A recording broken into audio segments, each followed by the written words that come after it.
Hi, folks. Chris Voss here from the ChrisVossShow.com, the ChrisVossShow.com. Hey, we're coming here with another great podcast. We certainly appreciate you tuning in. Thanks for being here with us. To see the video version of this, go to youtube.com/Chris Voss. Hit the bell notification button. You can see all the wonderful stuff we're doing over there.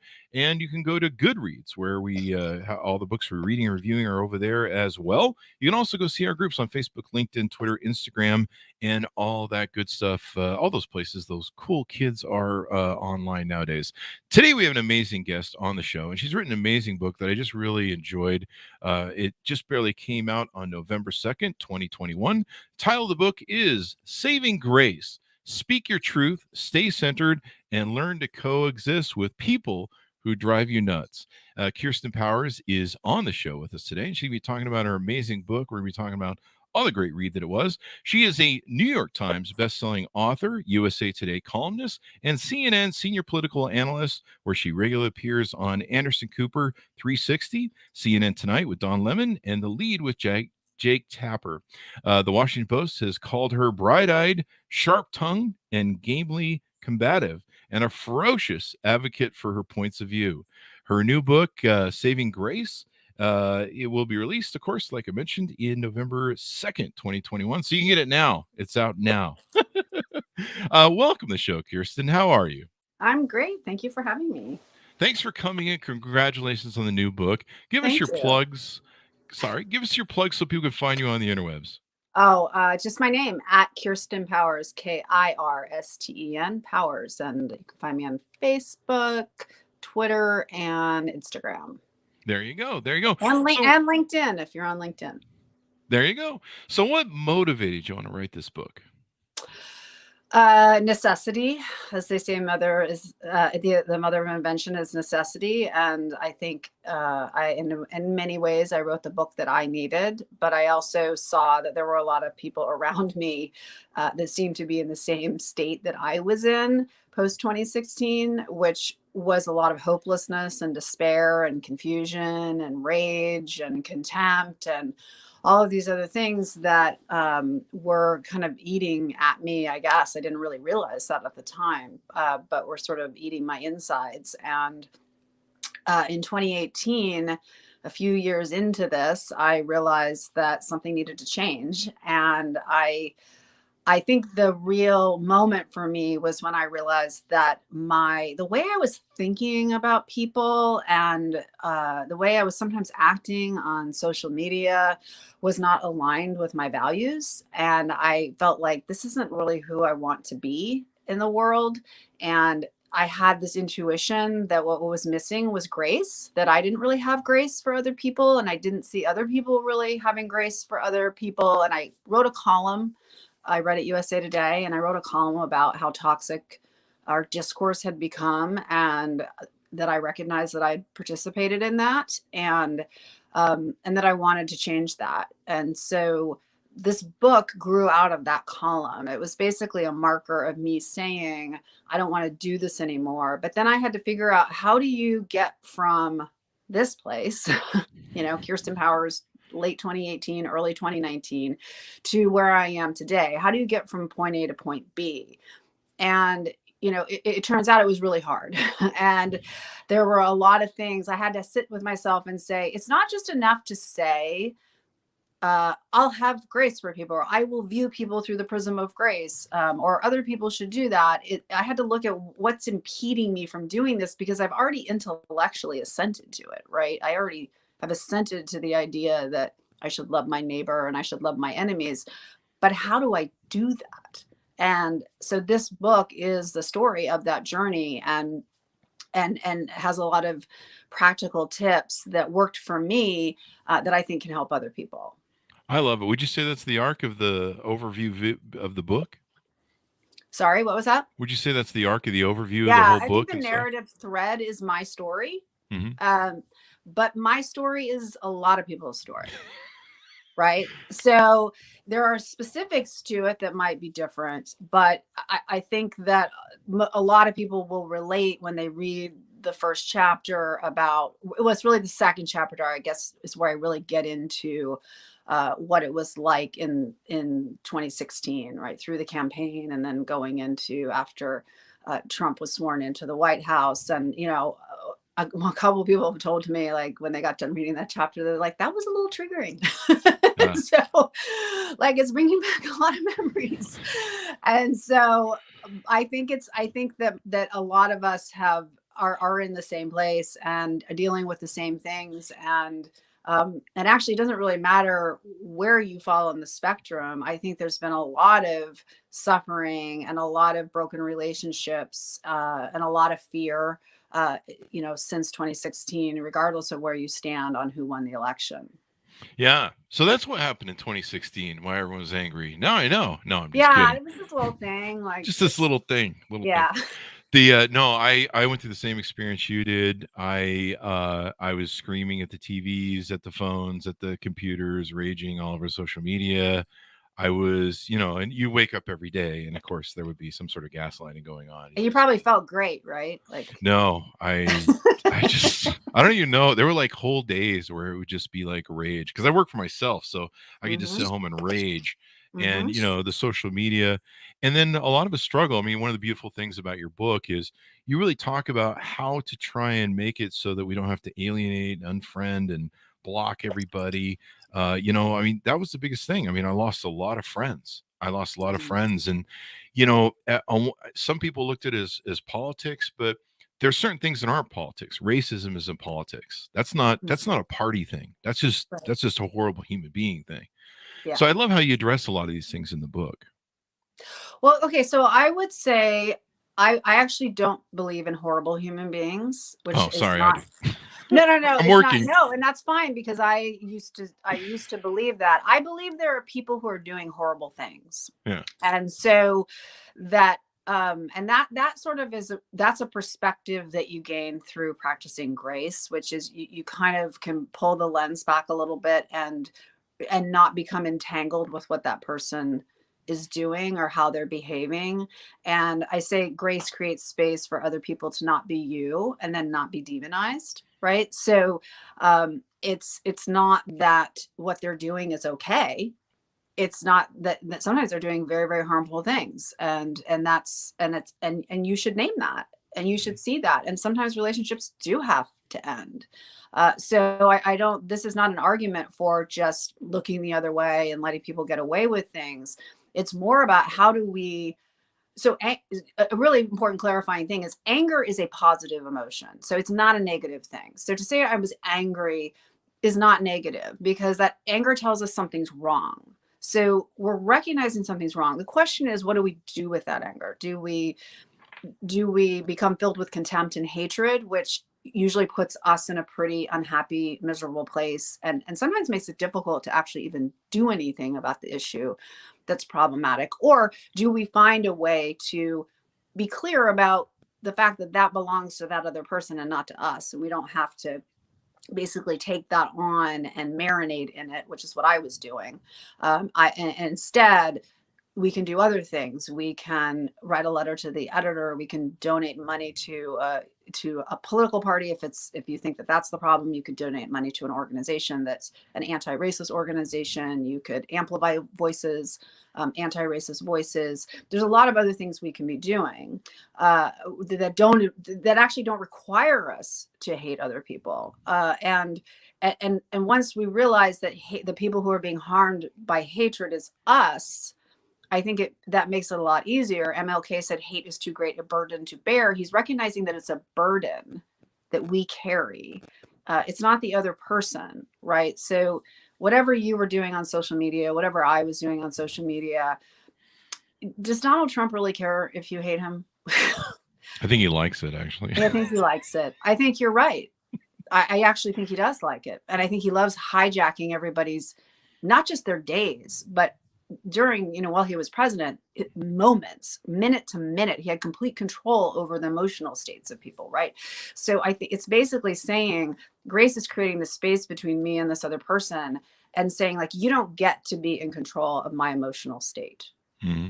And that is the mentality that a Nelson Mandela had. That is the mentality that an MLK or a Ruby Sales or a John Lewis had, right?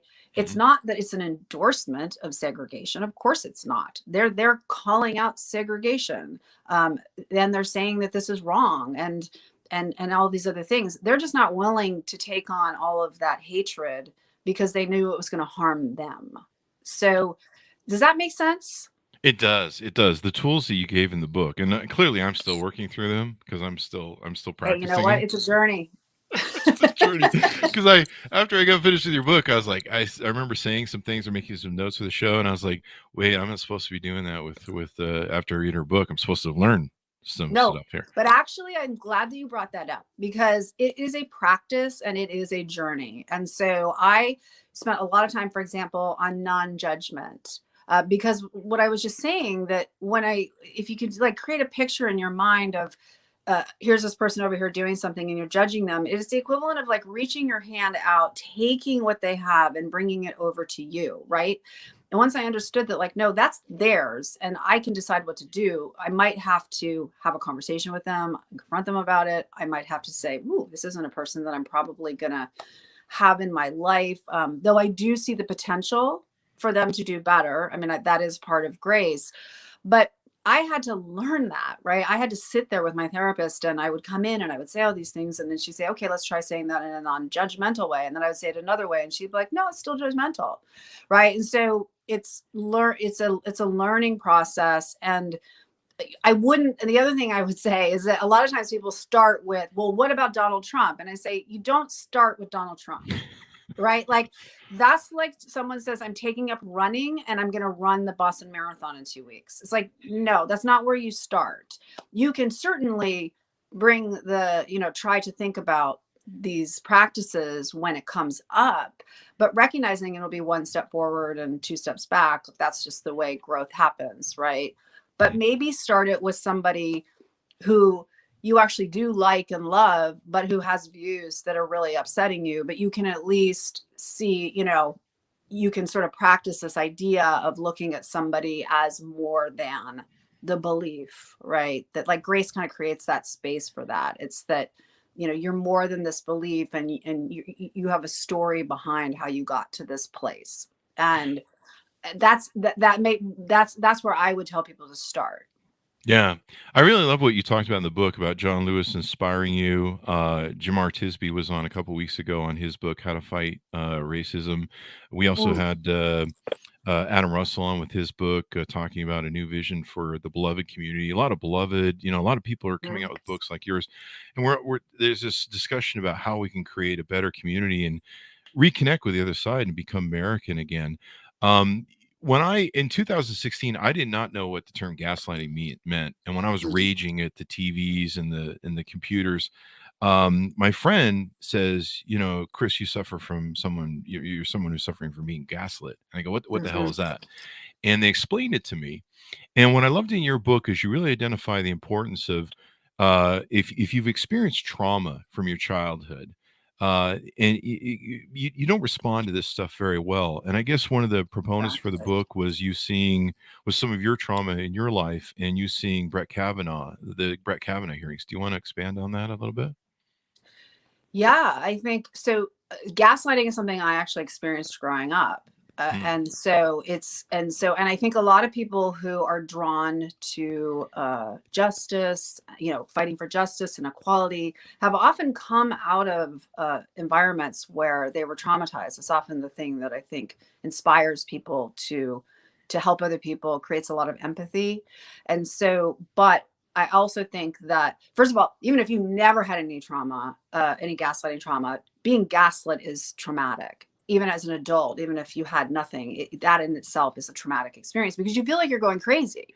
That's the problem. And so you start to feel like you don't know what reality is. And so it's abuse. And so for me, what I realized was that I had a lot of unresolved trauma that, had not really been integrated. Some of it from childhood, some of it from adulthood. And that caused me to react in certain ways that made certain experiences even harder than it was for the average person. Now, the Brett Kavanaugh situation, of course, I was sexually assaulted So there's a lot of other things that come into play. But, I never was somebody who said, this person is absolutely 1000% guilty. I was the one who said, I was saying, this is a serious accusation. This is the highest court in the land, and we have to take it seriously. And then we have to have a real investigation. And the gaslighting really was them claiming they were doing a real investigation when it was a total sham investigation, right? And so that was towards the end of 2018. And that really was when I was sort of hitting rock bottom, I would say, because it just felt like, wow, what kind of message are we sending, to teenage boys right now and girls, that we're not even going to take this seriously. We're not even going to try to get, to figure it out. And so I think that trauma also, it takes away your ability to see now, and this is not about Kavanaugh, so I'm moving on from that as a topic, but just generally speaking, like if we take politics, for example, it takes away your ability to see nuance or complexities. Mm-hmm. Because traumatized people, which most people are traumatized people actually, and in the book I give a place you can go to take a test that will tell you, how many traumatic events you've had, and people are going to be really surprised at how many they probably have had. And and so what it does is in order to stay safe, keep us safe, our brain just sorts into good and bad. Right. So it's a survival mechanism. And so because of some things that happened in childhood and then a bunch of deaths in my family, right as I was starting to do television and write columns, was in this hyper dualistic binary place where there just were two ways to see something. Mm-hmm. And sometimes there are just two ways to see something. But the problem is, like you bring up racism. I mean, racism is bad. Like there's not another side to that story, right? But in a lot of issues, especially when it involves people, it's a lot more complicated. Mm-hmm. And so, but what we do is we take that, it's like, if your hammer, everything looks like a nail. We use the same analysis for every situation. Mm-hmm. And so when I became aware of that and realized I needed to deal with some trauma, and then did deal with that trauma and did integrate that trauma, I started to have a capacity to kind of hold space for that area where people are more than just the thing they're saying or what they did or how they voted. Mm-hmm. And being able to see them more in their full humanity. Again, I have to always go back to this just to make it clear. It doesn't mean if somebody causes harm, they're not accountable. It's just that when you see people that way, you hold them accountable in a more humane way, and you hold them accountable in a more restorative way, where we can recognize the potential in them to do better. One thing I also talk about in my book a lot is reflecting back on my life and realizing how many dumb things I've done and how many things I've said that I don't believe anymore. And do I want to be held to that standard, right, of who I was 15 years ago or 10 years ago?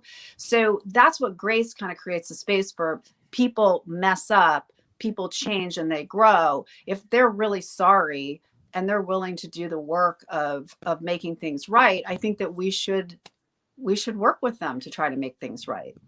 Which is an interesting approach. I love how you did it in the book. You talked about the rigid strategy, I think it was, on how to deal with resolved trauma and how to try and see people for who they are and try and get them down the road. Like one of the great things you talked about in the book was trying to use stories to help change people's lives instead of facts. I really love that. And that really gave me some toolbox, some tools to take and use with people I'm struggling with. Yeah. So and that's based on social science. And so what they've found is, particularly in the post-fact world, showing up and bombarding somebody with a bunch of facts is going to get you nothing. Even in the before we were in the post-truth world, nobody really wants to be lectured or told how, I have all the right facts and you have all the wrong facts. So that's usually you're starting out the wrong way. But in the post-truth world, it's really not going to work, because the first thing the person's going to say is, where did you get that? And if you're in that much disagreement, wherever you got your facts, they're going to say, that's not a reliable place to get your facts. I don't trust them. That's made up. That's fake news, whatever it is. Right. So what social scientists have found is that what can change people's minds is sharing personal stories, because people believe that you at least have knowledge and authority when speaking about things you have experienced or people around you have experienced, things that you have seen. And so they've seen this, they're adapting kind of the way political canvassing is done, where it used to be for political canvassing, and people still do this, but you would show up, knock on someone's door and say, hi, I'm here to tell you why you should support transgender rights. And here's the list of reasons, right? What they are doing instead is something called deep canvassing, which is they actually had like transgender people go out, knock on the door. Hi, I'd like to talk to you about transgender rights, and start a conversation. Mm-hmm. What do you think about it? And the person may say, well, I don't get it, or I don't think that we should do this, and I don't think it's necessary. And then the person can say, well, I'm actually transgender. Can I share some of my story with you? Wow. And they share their story, and then they ask them, kind of to respond, and then they listen empathically. And what they found was people changed their minds. Yeah. And the legislation that they wanted support for to protect transgender people, the loss, basically, people voted to have that law to protect transgender rights. And they, the people who did the campaign feel very strongly that it was because of deep canvassing. So, wow. Yeah. And so it's not, so people would go from being like, I don't think there's any need for this, to, oh, I actually can see where you're coming from. So, but it does require, it requires a lot of empathy and humility, and it's hard, and it's not for everybody. That's the other thing. I mean, if there's a person listening to this who's a transgender person saying, I don't want to go out and talk to people about why they should protect my humanity, I say, don't do it. Right. Yeah. Like there's no requirement to do this. The point just is that people tend, when it comes to changing people's minds, it's just typically not through facts. I have another story in there about a friend of mine, Amanda, who, comes from an evangelical family that were very, anti gay. They opposed her marriage. They didn't come to her wedding, all of these things, including an uncle who, had prayed, against the homosexual agenda with her at the table, and all these things. And she never really, and she has a real gift for this, right? Because I'm thinking, when I hear the story, I'm like, I would have thrown the mashed potatoes across the table. You know what I mean? Like, I don't understand. So, but she just felt like, and I asked her how, anyway, fast forward to when she gets married 2 years later, this uncle is like posting on the wedding page about how they changed, they showed him what Jesus's love really is, and how they're a model for him. And he had just changed through a relationship with them. And, yeah. And so, she had, and I asked her, why did you do it this way? And she just said, basically I'm modeling Jesus. And now that's the way she did it. That's not, so someone who's binary right now is now going into Kirsten saying this is the only way you should do it. Like, and if I don't do this, I'm not practicing grace. And that is not what I'm saying. There are other ways to practice grace. I have another friend who has told his evangelical dad, who wants to tell him how, he's going to go to hell because he's gay. He says, you'll have to go somewhere else. You'll have to process this fear with somebody else. I'm not here for this. Yeah. Right. That's one way to do it. I have another friend who basically has cut off almost all contact with her family and has her chosen family.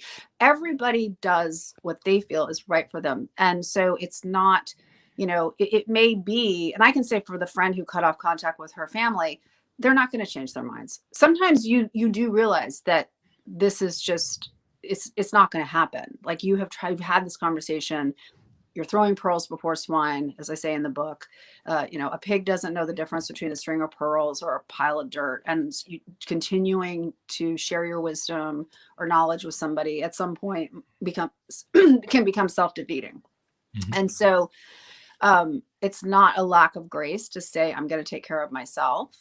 And, I'm not going to demonize anybody or hate anybody, but I am going to say, I'm going to take care of myself. And I'm going to have to either end this relationship, or I'm going to have to move it into a different space.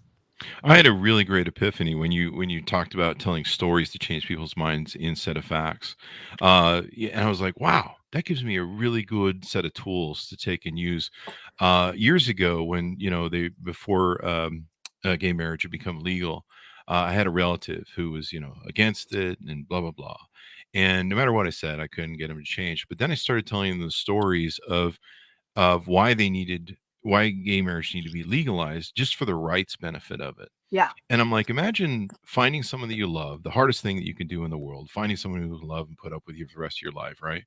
Um, and you find someone you love, you live with them, you spend all this time, and I told them the stories about how they didn't have the power to inherit. Maybe they owned a home together, and like the family of the one spouse that died would, or not spouse, but partner that died would Yes. come just take the house and take all the furniture and everything that they built.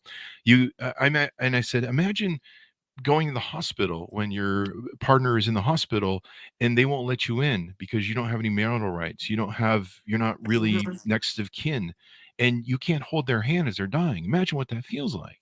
And Yeah. so telling those stories, flip the switch, made all Yeah. the And I've seen difference. that with a lot of my friends, my gay friends, who just the family, there was another friend who was dating somebody who came from a religious family who didn't really approve of it, but were kind of trying to be open to it, but didn't really know what to do.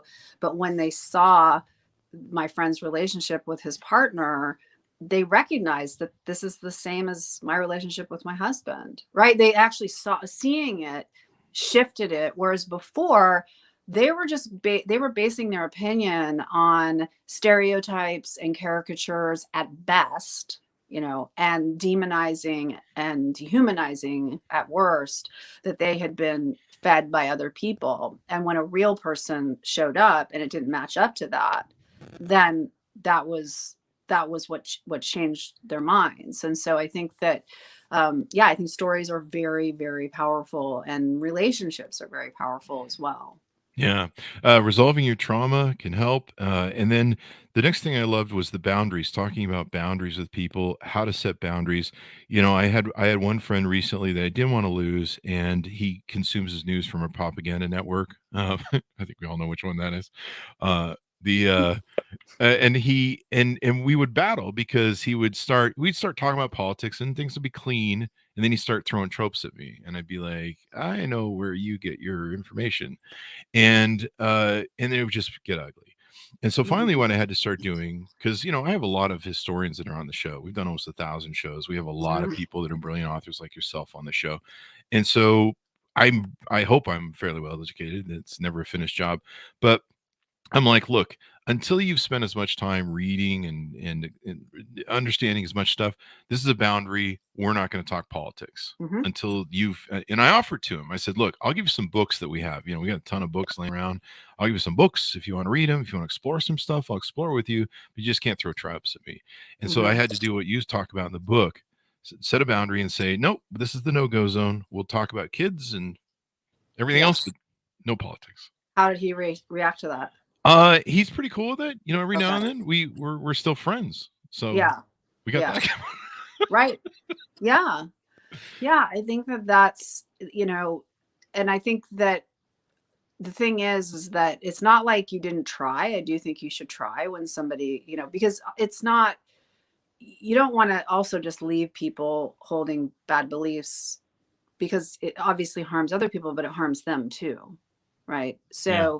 So I think that it's worth, I have a whole chapter on embracing healthy conflict. And, I say be a peacemaker, not a peacekeeper. Don't be somebody who just, uses boundaries as a way of getting out of actually having to have an uncomfortable conversation.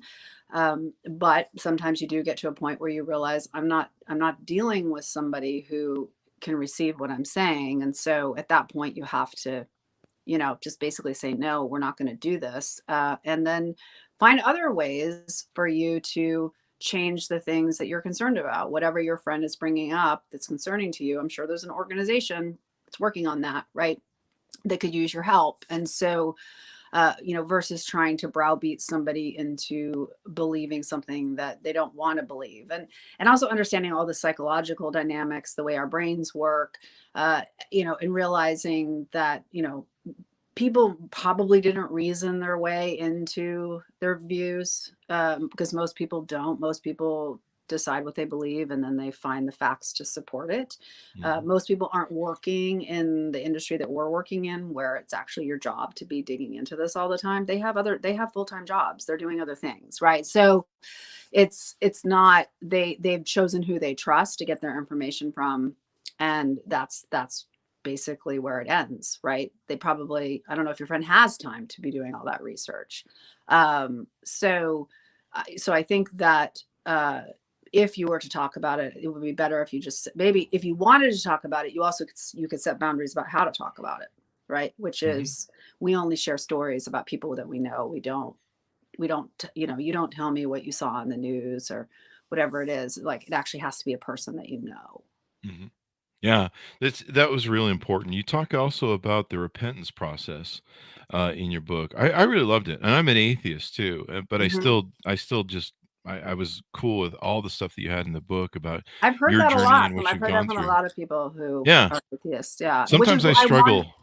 yeah, I wanted the book to be accessible to everybody. So I think that there's wisdom in the Christian Mhm. tradition, the same way there's wisdom in the Buddhist tradition. I'm not Buddhist, but I access that wisdom, right? And so in different traditions, you can find things, and most of these things show up in all the different traditions. And so I think that we can all benefit from them. There are also things, by the way, that most therapists agree with.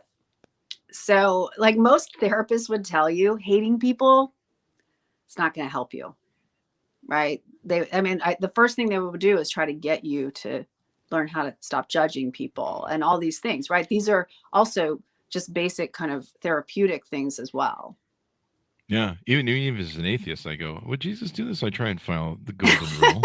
I mean, I do. Well, no, but I mean, you I can try. see Jesus as just somebody who is a It's good advice. model to follow. You don't have to believe that, he's your savior, right? That's the point. It's like there's lots of wisdom in there that you don't have to sign on to the religion to benefit from.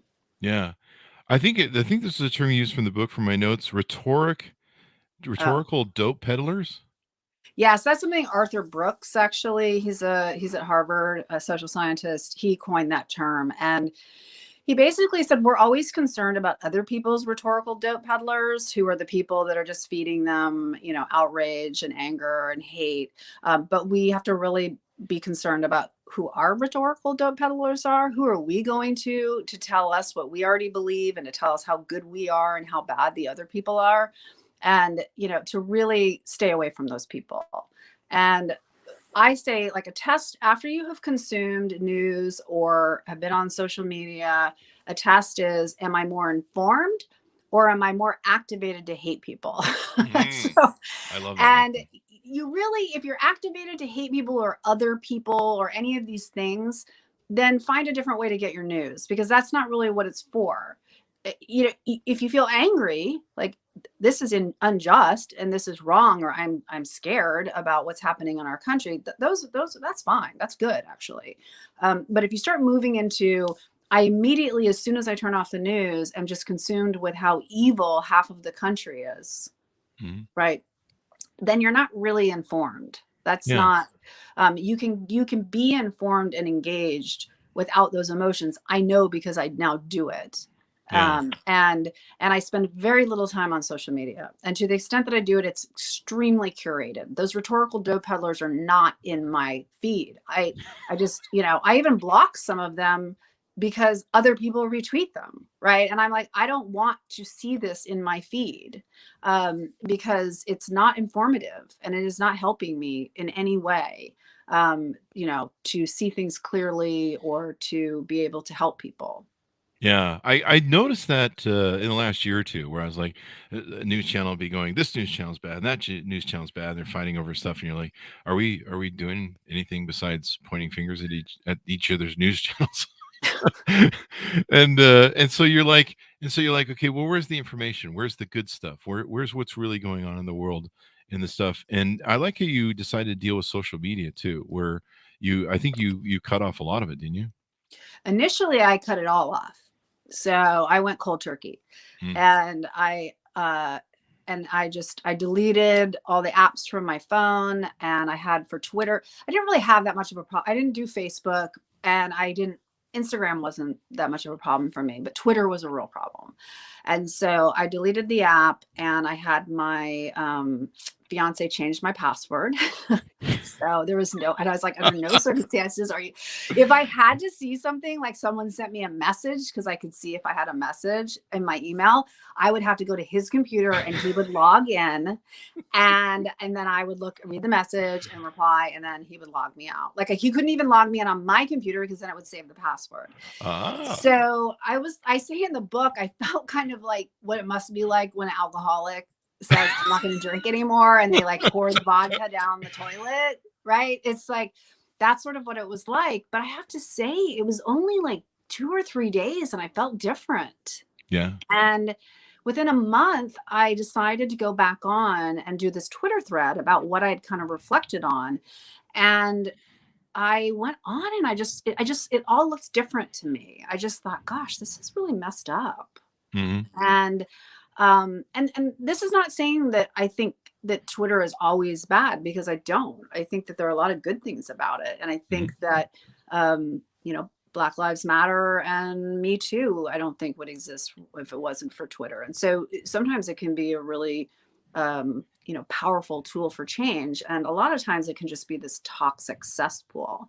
Yeah. And so I did my Twitter thread, but then I went back to not being on, and I stayed off of it mostly for the last couple of years. I moved when I finally decided I'll go on it. Sometimes I only look at it on my computer, and it's not addictive. And I talk about in the book how these social media apps are created to addict us through they know how our brains operate and what our brain likes and how the dopamine hits we get. And so infinite scroll is something that was invented so that we just keep doing this. Mm-hmm. And so when you're on Twitter, even if I did it right now, having hardly been on, you'll start just doing it. It's like you just are kind of like, there's just something in you it's very pleased, especially when you're tired and you don't really want to do anything. You're kind of like, oh, I'm in line. I'm just going to do this. And so I only look at it on my computer. Mm-hmm. And so that means I hardly look at it, because you kind of go on and you're like, like maybe I see an article and I click on it or something, but it doesn't really do anything for me. So I think you have to be realistic about the fact that the business model for these social media applications is to get you amped up. Like that is the entire point. It's not a side effect. It's the purpose of it. And so you have to be super careful. The title of that chapter is What Goes In Must Come Out. And my point being, everything you're taking in, it's going to come out some way. You're either going to spew it out on another person, or you're going to get a migraine or back pain or whatever it is, but it's going to go somewhere. Like, you just can't be taking in all this information without it coming out in some sort of unhealthy way. So be careful about what you're letting into your mind and into your body. Your central nervous system is being activated, when you're seeing these things, and it's not an accident that that's happening. Yeah, I think we need dopamine rehab centers for everybody at this point. Yeah. I know, because you do go through withdrawals when you stop getting those dopamine hits. Yeah, and I think someone had a book called Dopamine Nation that we tried to get on the show. Oh, really? That sounds interesting. Yeah, I want to read that book, but yeah, Dopamine Nation. And I think almost in school, I think we need to teach people how to evaluate information and facts, and how to, like what you just talked about, how to, analyze them and be able to pick them up and put them down without getting addicted to them. I don't know. Yeah.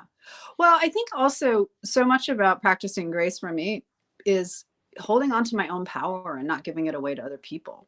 Mm-hmm. And I think we kind of mindlessly give our power to other people. And so, because I methodically went through what are the things that are standing between me and practicing grace towards other people, I started to see, like, oh, when I do this, like I'm allowing social media to control how I feel and what I think about people, and you start to notice that when I'm obsessively following, everything that a certain politician is saying or whatever, it's like, well, that politician now has complete control over my emotional state. Versus I only need a very tiny bit of information about that politician to know that we have a problem. Right? It's like, I don't actually need to know hour to hour what's going on. And so my goal is always just to be informed, not to put my head in the sand and be like, oh, everything's great and we don't have anything to worry about, because that's not true. That's absolutely not true. But to be informed and to try to, figure out what can be done to deal with the problems that are facing us. Yeah. And I love your suggestion that we need to interact with each other socially more as human beings, and not online so much, but go be human with each other so that we recognize each other's humanity. Yeah, the thing that, and also that's totally backed up by social science, which is when they're working with people who are, highly polarized people who have views about the other side as being evil, for example. And then they say to them, do you know anybody who belongs to the other political party? Not a friend, but just a person in your community that you know and respect, you've had some conversations with. And they'll go, oh, yeah, I know this one person. And they said, well, what do you think about them? And they just immediately start depolarizing.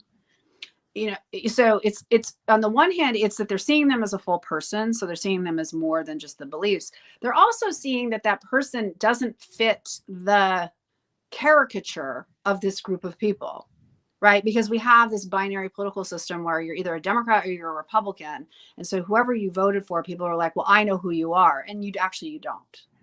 And so you certainly can make the argument that if somebody voted for this or that, you believe that they have enabled certain types of behavior, but you don't really know what the calculus is that led them to that decision. You don't know, what news they're consuming, where they're trusting these people and believing that they're telling the truth.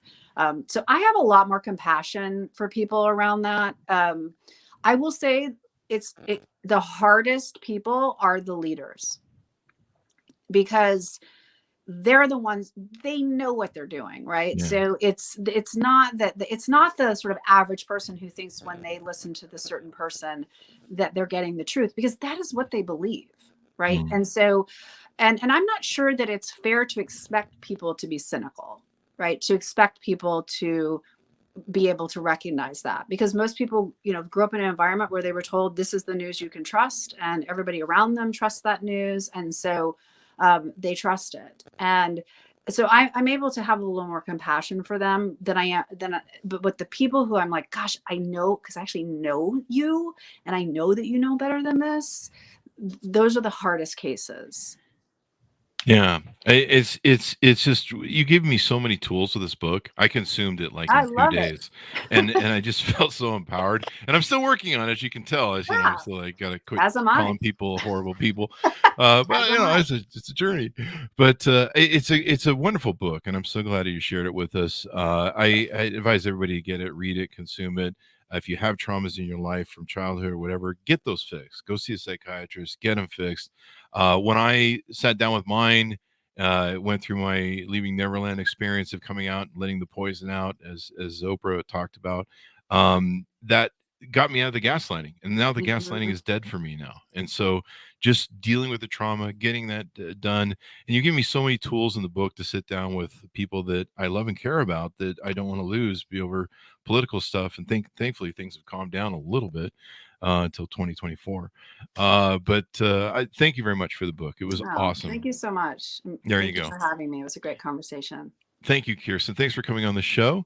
And to my audience, be sure to pick up the book, Saving Grace. Speak your truth, stay centered, and learn to coexist with people who drive you nuts, by Kirsten Powers. You can order it up today, wherever fine books are sold. Thanks, guys, for tuning in. Go to youtube.com/Chris Voss. Hit the bell notification button. Go to goodreads.com/Chris Voss. See everything we're reviewing over there. All the groups on Facebook, LinkedIn, Twitter, Instagram, TikTok, all that good stuff. Be good to each other, and we'll see you guys